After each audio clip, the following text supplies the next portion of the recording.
our YouTube channel Story Tech by Das sir। आज आम channel रे गोटे लेटर विषय डिस्कसन करवा जहाँ आमर सोरर विधायक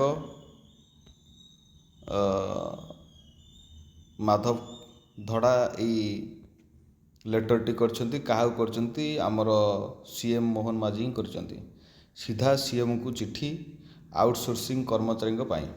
या अर्थ जो आउटसोर्सिंग कर्मचारी रही सीएम को चिट्ठी करछंती किए माधव धड़ा जी सोरर विधायक अछंती हैला सम्मानित सीएम और ओडिशा विधानसभा ये चिट्ठी करछंती बा लेटर टी करछंती। ताहले 488 और 662 की पाप करिछंती ये कथा भी चिंता करिवा काहेकि ना 488 और 662 वर्गर जो कॉलेज रे अध्यापक और अध्यापिका माने रहिले बा कर्मचारी बंधु माने रहिले तांको पई तो किछि विधायक हैला बा किछि मंत्री हैला माने टिके स्वर उत्कलन यदि करते किंबा लेटर माध्यम रे जदि सीएम को डायरेक्ट लेटर करा जाता ताहले बोधुए यही समाधान तो निश्चित हबो किंतु कथा है समाधानटा टिके शीघ्र टू शीघ्र हम बोली आम आशा बांधी बसंते। जो आमे जो विधायक मानक दौरान विधायक माने सीएम को दौरान ना नहीं सेटा देखा पड़ो आमे तो विधायक लेवल जाऊँगी जे विधायक मानक लेटर दौरान किंतु ए लेटर की सीएम को पाखक जावा आवश्यकता अच्छी किंबा डायरेक्ट आम सीएम को देले बोधुए मु भावुची जे ए समाधान गोटे खूब शीघ्र हो आम आशा बांधी बसवा बा आम आशा करवा। ए सही कथा जड़े तांकर पोस्ट करथिले मान्यवर विधायक स्वर श्रीजुक्त माधव धड़ा महाशय को अनेक अनेक धन्यवाद से देइचंती। ठिका कर्मचारी दुख बुझी माननीय मुख्यमंत्री को चिट्ठी लिखिथिबारु आमे समस्त ठिका कर्मचारी आपणक पाखरे कृतज्ञ निश्चित कृतज्ञ हला काहेकि ना से लिखिचंती जे जेहेतु सोरर विधायक जी अच्छा माधव धड़ा सी डायरेक्ट सीएम को चिट्ठी लिखिचंती जे आउटसोर्सिंग कर्मचारी माने जो रहिले बा ठिका कर्मचारी माने जो रहिले तांको कथा को ठीक सठिक भाव में बुझा आवश्यकता अच्छी बा से कथा से लिखिले देखिबा कौन होची ता भितरे आपणकर जो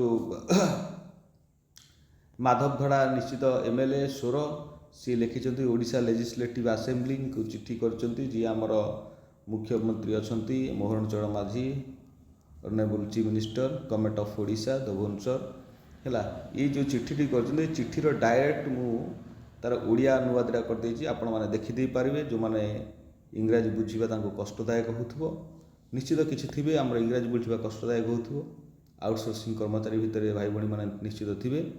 एठी आमर मोहन चरण माझी बा मुख्यमंत्री ओडिशा भुवनेश्वर को चिट्ठी होती विषयटी है आउटसोर्सिंग कर्मचारी मानकर सम्मुखीन होउथिबा समस्या बा एक कमिटी गठन पाई अनुरोध करछंती। या अर्थ गोटे कमिटी गठन पाई सी अनुरोध करछंती जो कमिटी से प्रस्ताव रखिबो जे एमानकर कौन कौन सुविधा हो निश्चित कथा से एटा स्वागत योग्य से मानकर हवा आवश्यकता अच्छी ता भीतर भी आम जाना दरकार जे जो माने विधायक माने रहिले ये जो कॉलेज मानकर तांकर एरियार निश्चित प्राइवेट कॉलेज थिबो बा ब्लॉक ग्रांट कॉलेज थिबो 488 हो 662 वर्गर कॉलेज थिबो सेठी निश्चित अध्यापिका और अध्यापक कर्मचारी बंधु माने निश्चित थिबे से माने दुख जंत्रणा रे चलुथिबे ए भी सत्य किंतु एमाने चिंता करबा दरकार बा किमिति एमानकर रेगुलाराइज हम बा गोटे न्यू जीआईए किंतु एक्सटेंशन हम से कथा यदि एमाने टिके चिंता करते बोधुए शीघ्र टू शीघ्र हो पारता बोली आम आशा बांधी बसवा ये है कथा। मान्यवर महोदय को से चिट्ठी कर राज्यर विभिन्न विभाग में कर्मचारी कार्यरत आउटसोर्सिंग कर्मचारी निश्चित राज्यर विभिन्न जगार माने बा विभिन्न कार्यालय माने कर्मचारी आउटसोर्सिंग कर्मचारी अच्छा से जो गोटे महासंघ भी अच्छी से महासंघ भितर से माने कहबार कथा गोटे दृश्य आकर्षण करने कथा जे जदि गोटे हाई पावर कमिटी हो जाता ताहाले बा गोटे कमिटी जदि फॉर्मेशन होता ताहाले निश्चित आंकर दुख दुर्दशा शीघ्र हो पारता। देख ଯଦି 662 ବା 488 ବର୍ଗର କଲେଜ ଗୁଡ଼ା କଥା କହିବା ତାଙ୍କର ଗୋଟେ ସେମିତି ହାଇ ପାୱାର କମିଟି କରିଦେଇଛନ୍ତି। ହାଇ ପାୱାର କମିଟିକି 6 ମାସ ଦେଇଦେଲେ, ଟାଇମ୍ ଦେଇଦେଲେ, 6 ମାସ ଭିତରେ ଘୁଞ୍ଚେଇ ଘୁଞ୍ଚେଇ ଚାଲିଲେ। ସେମିତି କମିଟି ଖାଲି କରିକି ଘୁଞ୍ଚେଇ ଘୁଞ୍ଚେଇ ଚାଲିଲେ କିଛି ଲାଭ ନାହିଁ। କିନ୍ତୁ କମିଟିଟା ଗୋଟେ ଫର୍ମେସନ୍ କରୁଛ ଠିକ୍ ଅଛି, କିନ୍ତୁ ୟାକୁ ଟିକେ ଯେତେ ସମ୍ଭବ ବା ଯେତେ ଶୀଘ୍ର ଆକୁ ସର୍ଟ ଆଉଟ୍ କରିବା ଆବଶ୍ୟକତା ଅଛି। ତା ଭିତରେ ସେ ଲେଖିଛନ୍ତି ଯେ ମୋର ଦୃଷ୍ଟିଗୋଚର ହୋଇଛି ଯେ ଏହି କର୍ମଚାରୀମାନେ ଚାକିରି ବା ତାଙ୍କର କାମ ବା ଅନିୟମିତତା, ଦରମା ତାଙ୍କର ଠିକ୍ରେ ମିଳୁନାହିଁ, ଏସବୁ କଥା ଦରମା ତାଙ୍କର ଠିକ୍ରେ ମିଳୁନାହିଁ, ଏସବୁ କଥାକୁ ସେ ବି ଆଲୋକପାତ କରିଛନ୍ତି। ନିଶ୍ଚିତ କଥା ତାଙ୍କର ଚାକିରିର ସ୍ଥିତି ନାହିଁ, କମ୍ ଦରମା, ବୁଝିଲେ, ଦରମା ଠିକ୍ରେ ମିଳୁନାହିଁ। ସମାଜରେ ମାନେ ନିଶ୍ଚିତ ଗୋଟେ ଚଳିବା, ଗୋଟେ ଅଭାବ ବା ଅନାଟନ ଭିତରେ ଚଳିବା ଗୋଟେ ଦୁଃଖଦାୟକ କଥା, ଏଇଟା ବି ନିଶ୍ଚିତ ଠିକ୍ କଥା। କିନ୍ତୁ ଏସବୁ କଥା ଭିତରେ ଯେତେବେଳେ ଆମେ ଦେଖୁଛେ, ଏସବୁ କଥା ଭିତରେ ତାଙ୍କର ତ ନିଶ୍ଚିତ ଏଇଠି ମୁଁ ତାର ଓଡ଼ିଆ ଅନୁବାଦଟା କରିଦେଉଛି। ତାର ଆଉଟସୋର୍ସିଂ କର୍ମଚାରୀଙ୍କ ପାଇଁ ଏକ ସମାନ ବା ସ୍ୱଚ୍ଛ ନିୟମ ପ୍ରଣୟନ କରାଯାଉ, ଠିକ୍ ଅଛି। ଉଚିତ ଦରମା ବା ସଠିକ୍ ସମୟରେ ତାଙ୍କର ଦରମା ମିଳିବା, ଏସବୁ କଥା ତାଙ୍କର ଠିକ୍ ଅଛି, ହେଲା। ଯୋଗ୍ୟ କର୍ମଚାରୀଙ୍କ ପାଇଁ ସେବା ସୁରକ୍ଷା, ଠିକ୍ ଅଛି, ଯୋଗ୍ୟ ସେବା ସୁରକ୍ଷା କରିବା ଆବଶ୍ୟକତା ଅଛି। ବା ଯଦି ତାଙ୍କର ସମ୍ଭାବନା ପରୀକ୍ଷା କରି ତାଙ୍କୁ ରଖିବାର ଅଛି ସେଇଟା ବି କରାଯାଉ, କିଛି ଅସୁବିଧା ନାହିଁ। ସେ ତାଙ୍କର ଚିଠିରେ କରିଛନ୍ତି ସମସ୍ୟା ଗୁଡ଼ିକ ପୁଙ୍ଖାନୁପୁଙ୍ଖ ଭାବରେ ଅନୁଧ୍ୟାନ କରି ତାଙ୍କର ସଂସ୍କାର ଗୋଟେ ଆଣିବା ଆବଶ୍ୟକତା ଅଛି। କାହିଁକି ନା ଆଉଟସୋର୍ସିଂ କର୍ମଚାରୀ ହେଲେ ଗୋଟେ ଠିକା କର୍ମଚାରୀ, ଜଣେ କି ମଝିରେ ଆପଣ ଯେଉଁ ମିଡ଼ିଲ ଅର୍ଡ଼ର ମ୍ୟାନ୍ ରହିଯାଉଛି, ସେ ମିଡ଼ିଲ ଅର୍ଡ଼ର ମ୍ୟାନ୍ ପଇସା ଖାଇଯାଏ, ବାକି ଏମାନେ କମ୍ ପଇସା ପାଆନ୍ତି। ଏଇଟା ଗୋଟେ ସ୍ୱାଗତ ଯୋଗ୍ୟ କଥା ଯେ ବିଜେଡ଼ି ଗଭର୍ଣ୍ଣମେଣ୍ଟ ଗୋଟେ ମାନେ ଛୋଟ ଛୋଟ ବା କୁଜି ନେତା କ୍ରିଏଟ୍ କରିକି ସେମାନଙ୍କୁ ପୋଷୁଥିଲା, ଇଏ ବି ଠିକ୍ କଥା। ଏ ଠିକ୍ କଥା କହିଛନ୍ତି, କିଛି ଅସୁବିଧା ନାହିଁ। କିନ୍ତୁ କଥା ହେଲା ଯେ ଏମାନଙ୍କର ପେଟ ପାଟଣା ବୁଝିବା ଆବଶ୍ୟକତା ଅଛି ଆଉଟସୋର୍ସିଂ କର୍ମଚାରୀଙ୍କର। ଯେମିତି ପେଟ ପାଟଣା କଥା ଆପଣମାନେ ଯେମିତି ଚିନ୍ତା କରୁଛନ୍ତି, ଆଜି ଏଇ ଚିଠିଟି ହେଉଛି ମାନେ ଏଇ 30 ତାରିଖର ବା ଆଜିର ଚିଠିଟି, ଲେଟରଟି କରାହେଇଛି।